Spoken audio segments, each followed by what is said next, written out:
அபிப்பிராயமாக இருக்கும்.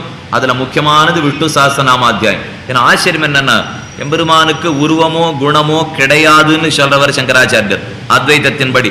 ஆனா அவர் வியாக்கியானம் பண்ணிருக்கார் விஷ்ணு சஹஸ்ரநாம அத்தியாயத்துக்கு. கிருஷ்ணஹான்னா என்ன, ராமஹான்னா என்ன, கோவிந்தஹான்னா என்ன, அதோட மேல சொல்லப்படுறார் யானி நாமானி கவுனானி விக்யாத்தானி மகாத்மனா.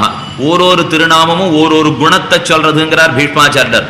அதுக்கு சங்கரர் வியாக்கியானம் பண்ணிருக்கார். அதனால தெரிஞ்சுக்க வேண்டிய விஷயம் என்ன, எல்லோ பெரியவர்களும் எம்பெருமானை பத்தி அபாரமாக பாடினார்கள். அவனை பத்தின திருநாமத்தை நாம் சொன்னோம்னா வைபவத்தனையும் பெத்து போகலாம். இது நம்மாழ்வார் ஒரு பாசுரத்தில் அழகா சாதித்தார்.